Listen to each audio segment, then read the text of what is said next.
nag-break kami niyan, ewan ko na lang, guguho na yung mundo ko. Wala akong masabi. Hindi, syempre, ano na yan, gamay na talaga namin yung isa't isa. And gaya ng mga lagi ko sinasabi, masaya ako na laging siya yung kasama ko. Kasi sa totoo lang, mas naging vulnerable ako pag nakikita ko siya. Hindi ko lang bakit. Pero parang mas madaling umarte pag siya yung kaharap. Siguro kasi may mga nababasa akong mga something sa mata niya. Tapos yun nagta-translate. So lahat ng mga breakthrough performances ko, masabi ko, kasama ko siya lagi. So, ngayon more on attention ni Elle ang pinag-aagawan namin ni Ashley.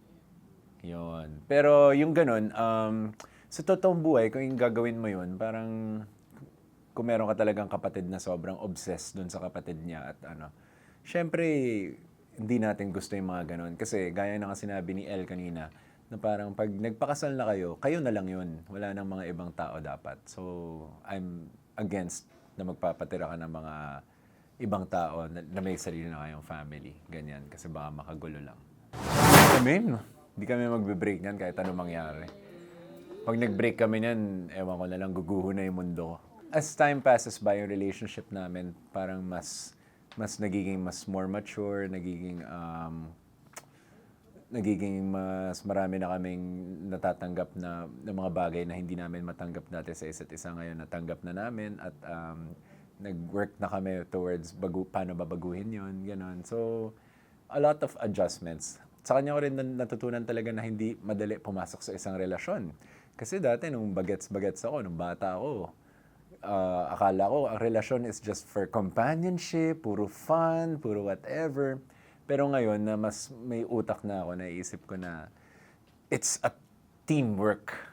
Teamwork talaga. So yun, mas masarap ng ganun, na alam mong meron kang kasama.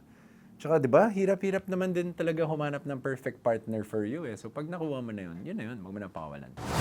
Actually, ang mahirap kasi kay Elle, yung Valentine's, after 4 days, birthday niya. Tas kakapasko lang, tas kaka-New Year lang. So lahat ng gastos nandun sa span ng 3 buwan na yun. So, pero syempre meron yan. May mga kausap na po tayo.